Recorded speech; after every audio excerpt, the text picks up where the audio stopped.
We all know meetings usually suck. And if you think about it, work is mostly made up of meetings.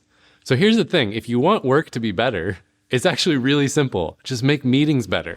But the problem is we don't actually know why we're screwing meetings up. And there's three things that most people typically miss when they're thinking about meetings or leading meetings or in meetings. You can either ignore them or you can take advantage of them to make meetings a lot better. Number one, personality clashes. So think about it. In a meeting, you have a lot of different personalities at play. And there's all kinds of differences. Some people are internal processors and they think before they speak. Other people are external processors. They're thinking out loud and confusing the others. You also have people who are more conceptual in the way they communicate versus people who are really specific and practical.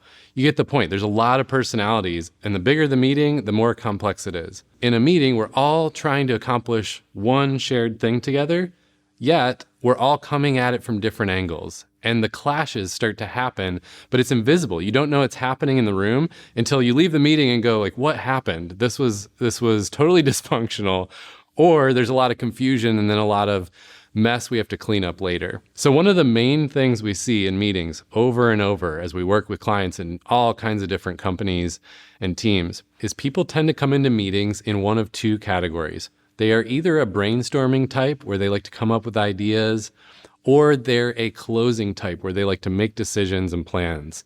And those two are in conflict with each other. You've probably experienced this before. If you're a brainstormer, you really get annoyed by the people shutting down your ideas. But if you're this person, you really get annoyed when you're trying to make a plan and these people keep coming up with new ideas. So you've experienced this before many times. The way I like to talk about it is with these two phrases, flair versus focus. And so the brainstorming type is a flair because they're always trying to expand the conversation out. And the planner, decider is the focus. They're trying to narrow things in. So if you think about it, those two modes are clashing the whole time. But again, it's invisible. And so you don't see it, but you feel the result of it, which is a very frustrating meeting where you don't accomplish what you want to accomplish. The good news is there's a really easy fix for this. And it's something we call meeting modes. So all you do is before a meeting, you name the mode. Are we flaring? Are we focusing? What is it that we're here to accomplish? And then during the meeting, you can actually call it again if the mode is starting to shift and say, hey, all right, we're starting to get into problem solving. Do we want to get back to brainstorming? And just decide that consciously versus letting things drift unconsciously into problems. So that's the basic. If you just do that, you're going to see a ton of improvement in your meetings. I would encourage you to even try it in whatever meetings you have today.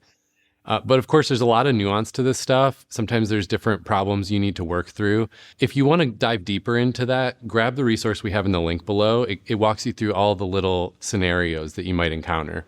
Number two is the meeting flow. So I'm sure you've experienced at least 100 meetings where you have no idea, where are we going with this? Why are we here? And it just meanders and we're just trying to fill the time. And so then we waste an hour because we're just talking about random things. What you want to do is actually have a flow. It's simple. It's like a story. There's a beginning, there's a middle, and there's an end. And so the beginning is all about naming the purpose of the meeting. Why are we here? What are we looking to get out of it? And maybe even naming the mode that we just talked about. Hey, this is a brainstorming meeting. The beauty of setting up the beginning is that you get everyone on board and aligned. And so you might actually have to have a conversation and ask people, hey, what do you want to get out of this meeting? What would be most important to you? And that allows everyone to get on the same page and bought in. Then the middle of the meeting. This is where it varies depending on what you're there to accomplish. But the middle is something you want to name, all right, let's dive into the content of this meeting and make sure you actually have a time marker on it so you can save time for the end. Now, during the middle, this is also where you want to use those modes again if things start to shift and get off track. And the fact that you named it at the beginning gives you the freedom to kind of be the cop during the meeting. Now, the third part is the ending. And here's the thing, remember how we said people come into a meeting with different personalities and that causes issues? Same thing when we're leaving a meeting. People's personalities read the room differently and we leave with different messages in our head. So you've probably noticed this. We all are nodding our head in agreement. Like, let's say a decision was made in a meeting. We're like, yeah, okay, we're all good. And then we leave and people for the next month go in different directions and do different things. And then we realize there's a huge problem later. And it's because in that meeting, in that moment where we were nodding our heads, we were picturing different things in our heads. And then we leave thinking we're aligned and we're not. And so what we want to do at the end is just make sure we're all on the same page. And it's as simple as naming what you think happened. All right, here's what we decided. Does everyone agree? Are there different perceptions of that? And just name it and leave enough time to talk about, all right, what are we doing about that? Who's owning it? What are the next steps? So that's it, the 3 parts, beginning, middle, and closing. But if you feel like you don't have enough time and you're running from meeting to meeting, how could you prep? The good news is you can actually do this on your way to a meeting. On the way into a video call or a physical meeting, you just stop and think to yourself, what's my beginning, middle, and end? And then you dive in. But if you're like me, sometimes you don't know what to say. If you're struggling with how to do that opening, how to do that closing, what are the words I use? We actually have lists that you can reference. It's a good resource that's linked in the notes here. So the third and final piece that people rarely think about with meetings and that cause meetings to suck is our presence and how we show up in a meeting. So this one is actually probably the most familiar to you. And the idea is just to give it thought ahead of a meeting. How do you want to show up? What's your role in the meeting?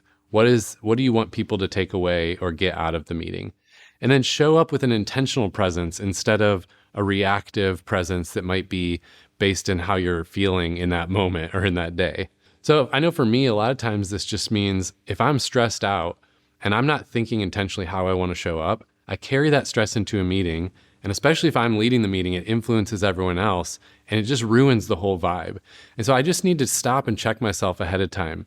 What's the purpose of this meeting? How do I want to show up? Notice I said how I want to show up, not how I need to. This isn't a guilt trip. This is just how do I want to show up? What is the culture I want to create in this meeting? And then go in intentionally with that vibe. So there's a lot of nuance to this one and you can think through it from different angles. But the point is, think about your presence and how you want to show up in a meeting, how you want to set the tone. All right, so you can see it. These 3 things we mentioned, these are the things that make or break a meeting.